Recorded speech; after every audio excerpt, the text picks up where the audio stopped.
일상에 바쁜 여러분들 대신해서 지식과 인사이트를 정리해드리는 매일 독서, 매일 인사이트입니다. 오늘은 김영하 소설가의 오래 준비해온 대답, 이 책에 대해서 한번 살펴보도록 하겠습니다. 이 책에 대한 제목을 불안을 떨쳐 자아의 신화를 이루다, 이렇게 설정을 해봤는데, 인생의 하나의 공식 같은 게 있죠. 살아오면서 자신이 어떤 성과를 이루고 그걸로 인해서 소유물을 갖게 된 거예요. 그러면 안정이 되죠. 안정이 되면 거기에 안주를 하게 됩니다. 내면에는 자아의 신화에 대한 열망이 있어요. 하지만 그 소유물과 안정이라는 그 일종의 덫을 떠나지 못하는 거죠. 그러면서 더욱더 노력했어야 했는데, 시도했어야 했는데, 떠났어야 했는데, 이러면서 아련한 그리움, 회한, 그리고 어떤 술 한 잔의 감정의 과장들, 그런 것들을 유의하다가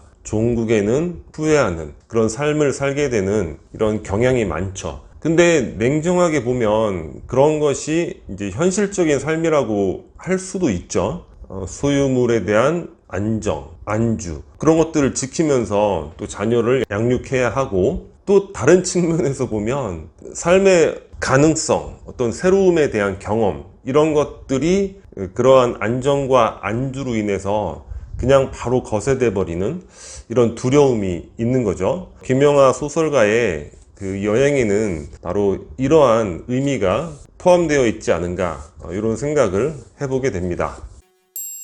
첫 번째, 나이 마흔에 모든 것을 가지다. 김영하 소설가가 40대 나이에 굉장히 이제 잘 나갔었나 봐요. 근데 저는 이 책을 읽으면서, 예전에 제가 읽었던 책이더라고요. 근데 이번에 새로 나와서 저는 새 책인 줄 알았는데, 여튼 하도 예전에 읽어서 다시 한번 읽어봤는데, 국립예술대학 교수도 하고, 이제 4권의 장편소설, 3권의 단편집, 또 당시 라디오 프로그램 진행자였고, 서울에 아파트도 있고, 가정도 있고, 넉넉한 거죠. 이룰 수 있는 건 다 이렇기 때문에 본인 스스로도 모든 것을 가졌다고 이야기를 하고 있어요. 근데 그 시절 내 삶은 실로 숨막히는 것이었다. 그리고 강의를 하면서 마음껏 소설 쓰는 방법에 대해서 얘기를 해도 됐다. 그러나 절대로 그 시간에 내 자신의 소설을 쓰면 안 된다. 이런 이야기를 하고 있습니다. 그리고 주변 교수진들, 동료들, 선배들 보면 항상 항산이 항심이다, 이렇게 믿는다는 거예요. 무슨 얘기냐면, 항산이라는 거는 이제 물질적인 안정,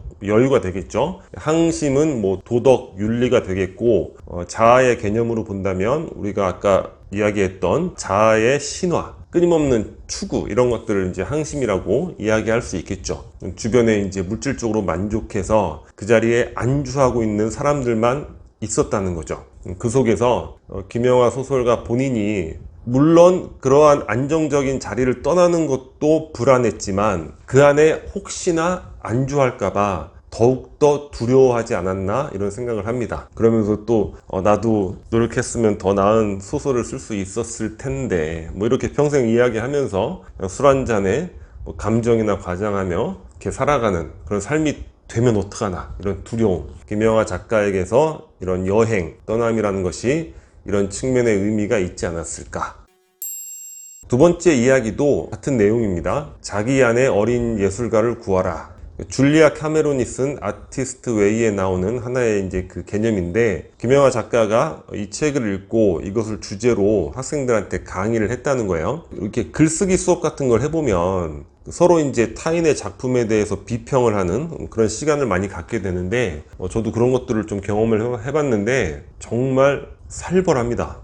그 수준이 거의 인격 모욕의 수준까지 가요. 이 작품에 대해서 객관적인 평가를 하는 게 아니라 나중에는 그냥 뜯어내리는 이 언어 그 감정의 수준이 깜짝 놀랐어요. 야, 이 분위기가 원래 이런 것인가? 근데 김영하 작가가 이제 그런 얘기를 하죠. 학교라는 공간, 예술가끼리 서로 타인의 예술적 기질이 분출하는 것, 샘솟는 것에 대해서 좌절감을 느끼는 경우가 많다는 거예요. 그래서 타인에 대해서 시샘, 질투, 냉소, 이런 것들이 난무하는 이런 정글 같은 곳인데, 여러분들 안에 자기 안에 어린 예술가를 잘 지켜서 졸업을 해라. 그리고 학교에서는 평가와 비난이 아닌 격려와 사랑을 함께 나눌 동지를 구하라.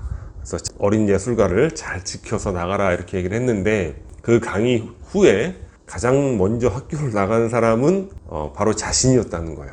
그러니까 자신이 어떤 얘기를 한다는 거, 어떤 것에 대해서 강의를 한다는 거는 결국 그 자신이 그 부분들을 원하고 있는 그런 경우가 많죠.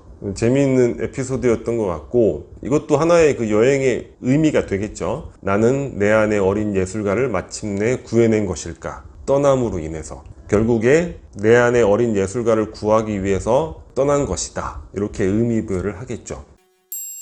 내가 잃어버린 것을 기억하라. 책의 가장 마지막에 나오는 글인데, 자기 책에 대해서 평가를 하면서 그때 자기 자신도 굉장히 불안했었다고 이야기를 하고 있어요. 그래서 우리가 단순히 이 책만 보면 뭐 이렇게 가볍게 여행도 잘 가네, 뭐 많은 여행도 하고 경험도 하네, 이렇게 느끼는데, 그러니까 이 작가의 불안 같은 정서를 이 책에서 느끼기는 좀 어려운 것 같아요. 작가가 작가의 변을 통해서 그런 얘기를 하더라고요. 당시 자기도 많이 이제 불안했었다. 불안하죠. 그런 안정과 안주를 떠난다는 것이. 그런데 더 불안했던 거 또 얘기하고 있습니다. 무엇인가를 또 잃어버릴 수 있다는 거죠. 정말 젊은 사람들은 젊은이의 옷을 입는 사람이 아니라 젊게 생각할 수 있는 사람이다. 내가 더 이상 젊게 생각할 수 없으면 어떡할까? 이런 불안감. 늙는다는 것은 무엇일까? 그거는 세상과 인생에 대해 더 이상 호기심을 느끼지 않게 되는 과정이다. 불안한 거죠. 내가 더 이상 소설가로서, 소설가라는 직업이 호기심을 잃는다는 거, 그건 거의 사형 선고와 마찬가지가 될 수도 있겠죠. 그러한 또 불안감이 여행을 떠날 수 있게 독려한 것이 아닌가. 그리고 이 책의 마지막에 마르코 폴로라는 그런 이름을 가진 배에 탑승을 하게 됩니다. 마르코 폴로, 그 사람이야말로 잃어버린 것들에 대해 전혀 상관하지 않는 그런 종류의 인간이었을 것이다. 항상 새로운 것들을, 전 세계를 여행했잖아요. 견문록, 마르코 폴로 견문록이라는 책도 내고, 새로움을 추구하는 영원한 젊은이였을 것이다. 나도 다시 흘러간다. 뭘 타고? 그 마르코 폴로호를 타고. 어디로? 자, 그 어디론가.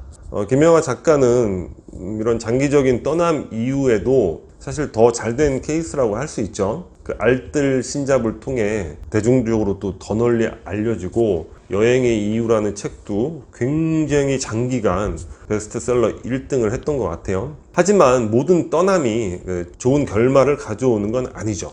내 결말과 결론과 관계없이 떠남이라는 건 그 자체로 의미가 있지 않을까. 삶은 유한하기 때문에 그렇죠. 마지막으로 간단히 살펴볼 내용인데, 여행을 통해서 이러한 경험을 하는 분들이 되게 많아요. 이 얘기는 김영하 작가의 그 아내가 이야기한 부분이에요. 서로 이제 대화를 하는 거죠. 여행 어땠어? 했더니 아내가 난 좀 다른 사람이 된 것 같아.